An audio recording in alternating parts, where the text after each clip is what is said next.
हाँ बच्चों, class 10th में हम लोग निर्देशांक ज्यामिति पढ़ रहे हैं। इसमें सवाल नंबर 35 तक हो गया था। अब सवाल नंबर 36 है, क्वेश्चन नंबर 36। देखो, क्वेश्चन हम इसलिए ज़्यादा लगवाते हैं कि धीरे धीरे बातें समझ में आ जाएं। पहले क्वेश्चन में कुछ नहीं समझ में आया, दूसरे में कुछ समझ में आ गया, आगे तीसरे में, चौथे में, इस तरीके से समझ में बात आने लगती है। तो ये क्वेश्चन नंबर 36 है। कहता है त्रिभुज ABC के शीर्ष 1 4 2 3 1 2 हैं। सिद्ध कीजिए कि त्रिभुज के केंद्रक के निर्देशांक 2/3 1/3 हैं। तो कोई ऐसा नया सवाल नहीं है। त्रिभुज के केंद्रक के सीधे सूत्र पर रख देंगे, आ जाएगा। त्रिभुज पहले एक बना दें, हमेशा आकृति बना देनी चाहिए जिससे निर्देशांक रखने में गलती ना हो।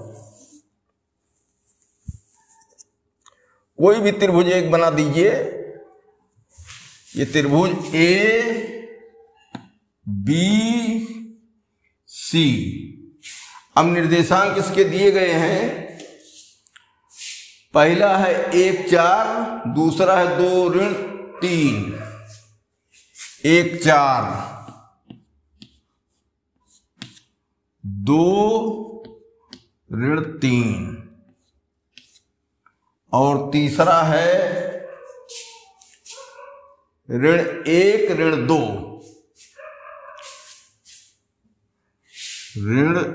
1 2। क्या करना है? सिद्ध कीजिए। सिद्ध कीजिए। दिया गया है बिंदु 2/3 1/3।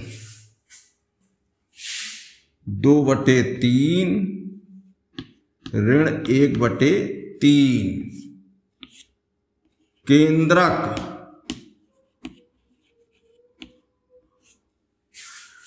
के निर्देशांक हैं।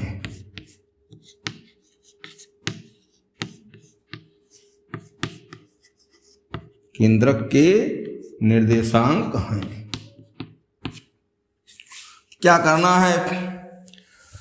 ABC तीनों शीर्षों के निर्देशांक मालूम है। x1 y1, x2 y2, x3 y3। ठीक, तीनों हो गए। अब हम इनके केंद्रक के निर्देशांक निकाल लें। केंद्रक समझ लीजिए कैपिटल G है। यहां के निर्देशांक हम लोग निकाल लें। तो सिद्ध करना है। तो x बराबर x1 + x2 + x3 बटे 3 बराबर x1 क्या है? 1 धन 2 धन 1 बटे 3। धन 1 1 कट गया, 2/3 और y बराबर, यहाँ निर्देशांक x और y मान लिए जाए। y बराबर y1 + y2, तो माइनस है तो -3 और -2/3। 5 माइनस में से 4 प्लस है तो -1/3। इसलिए x y बराबर क्या बना? 2/3 1/3। सिद्ध हो गया। निकाल दो, वही सिद्ध हो गया। केंद्रक का मान निकाल दो। अब क्वेश्चन नंबर 37 में क्या कहता है? एक बिंदु P किसी रेखाखंड AB को 3:2 के अनुपात में बाह्य विभाजित करता है यदि बिंदु A व B के निर्देशांक 4, 3, 2, 1 हैं तो सिद्ध कीजिए P के निर्देशांक -2, -3 है। कुछ नहीं, एक रेखाखंड है AB, उसके सिरों के निर्देशांक दिए गए हैं। P एक बिंदु है जो बाह्यता विभाजित करता है। P के निर्देशांक हम निकाल ले जाएं, बस वही उत्तर हो जाएगा। तो अब यहां बाह्यता कहा है, बाह्यता का मतलब बाहर विभाजन। एक AB ये रेखाखंड हुआ,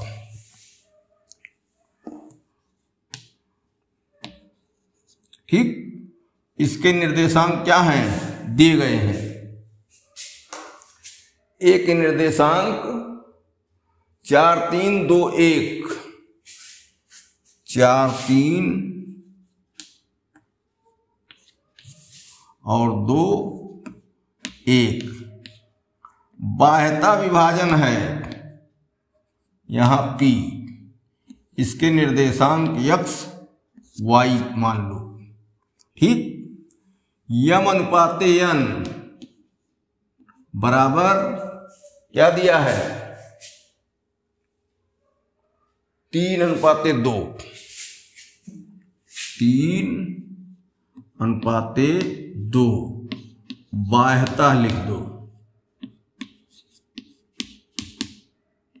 बाह्यता x1 y1 x2 y2 विभाजन बिंदु के निर्देशांक x और y और बाह्यता। बाह्यता के लिए सूत्र में क्या है, प्लस की बजाय माइनस हो जाता है बस। तो x बराबर mx2 माइनस nx1 बटे m माइनस n बाह्यता के लिए, और y वाले में my2 माइनस ny1 बटे m माइनस n। कुछ नहीं, जो अंता विभाजन का सूत्र था, जहां जहां प्लस रहता था वहां वहां माइनस हो गया, बस। प्लस का चिन्ह जहां दिखाई पड़ता था उसके सूत्र में वहां वहां माइनस हो गया। अब रख दिया जाए, और P के निर्देशांक क्या सिद्ध करना है, P के निर्देशांक -2, -3 है। सिद्ध कीजिए P के निर्देशांक -2, -3। तो हम क्या करें, दोनों निकालें। तो x बराबर mx2, m है 3 गुणे x2 है 2 माइनस n क्या है 2, x1 क्या है 4 बटे 3 माइनस 2। y बराबर my2, m है 3, y2 कितना है, y2 है 1 माइनस n कितना है 2, n 2 है, y1 कितना है 3 बटे 3 माइनस 2। यहां 3 दूनाई 6, 4 दूनाई 8, माइनस 8 और प्लस 6 माइनस 8 बटे 1। y बराबर 3 माइनस 6 बटे 1। तो यहाँ क्या हुआ, यहाँ -2 आया, और यहाँ y बराबर माइनस -3 आया। इसलिए xy बराबर -2, -3 सिद्ध हो गया। ठीक, तो इस तरीके से ये 37 नंबर सवाल हो गया। अब 38 में क्या कहता है,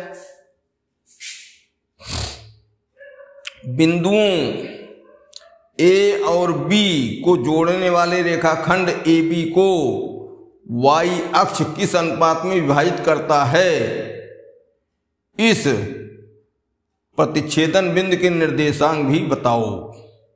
देखो ए बी एक रेखाखंड है,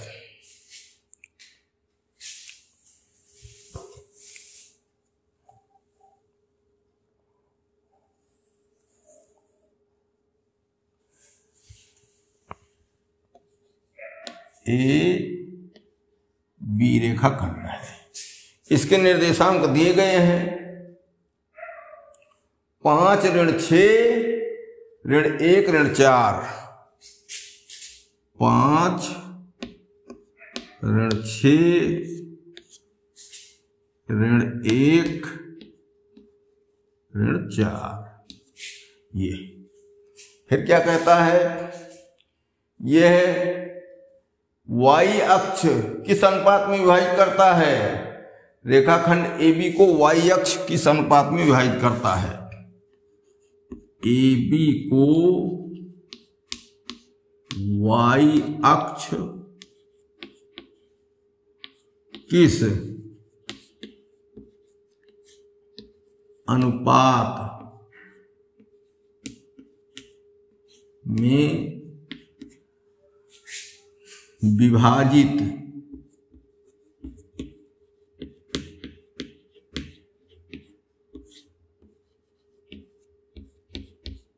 करता है।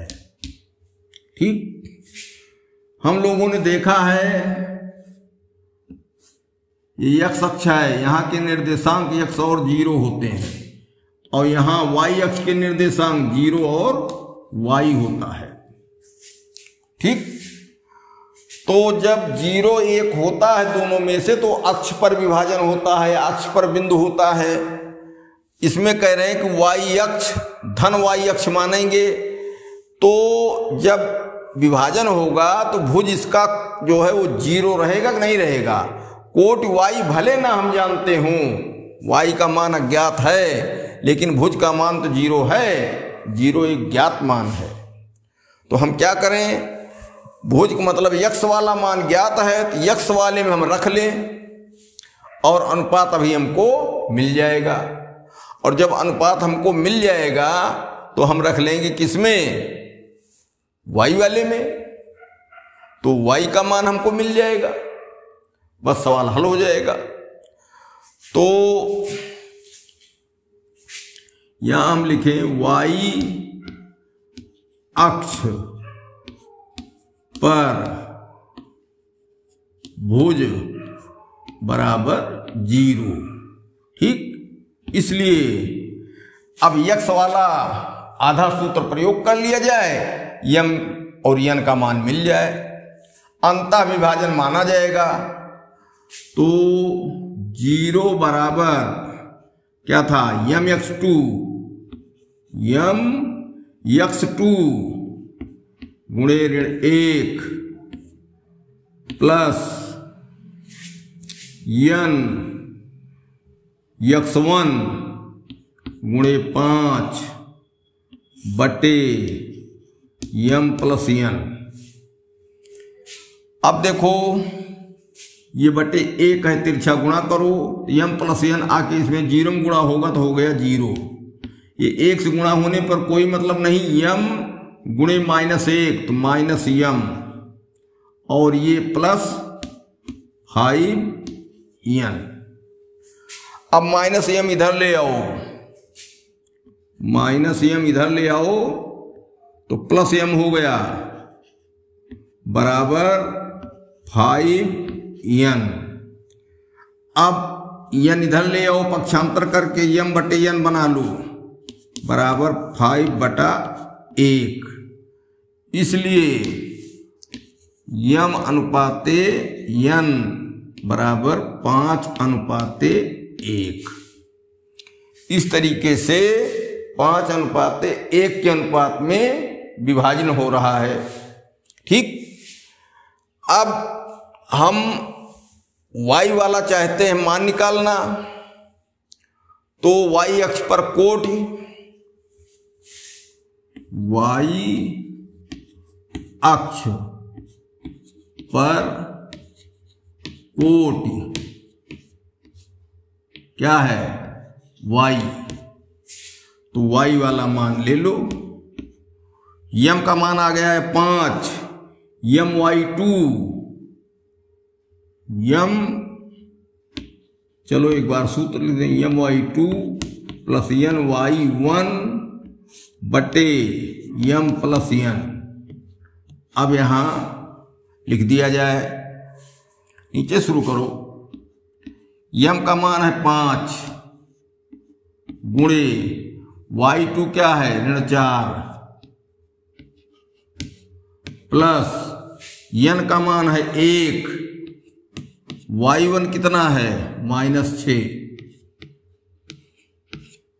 और बटे 5 प्लस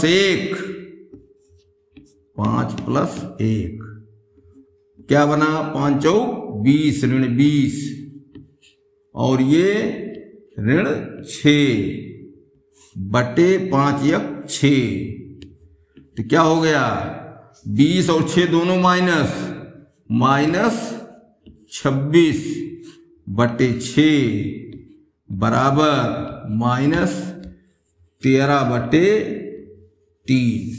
2 से सरल कर दो तो y बराबर क्या आ गया -13 बटे 3। उत्तर इसके दोनों आ गए क्या, यम अनुपाते n बराबर 5:1 और y बराबर -13 बटे 3। इस तरीके से दोनों मान आ गए। इसमें जब केवल अनुपात निकालना रहता है तो यक्ष में पाओ यक्ष में लगा लो, y में पाओ y में लगा लो। क्योंकि y अक्ष की बात थी तो y अक्ष पर x बराबर होता है 0 भुज, तो भुज वाले सूत्र का प्रयोग कर लिए, यम अनुपाते n आ गया।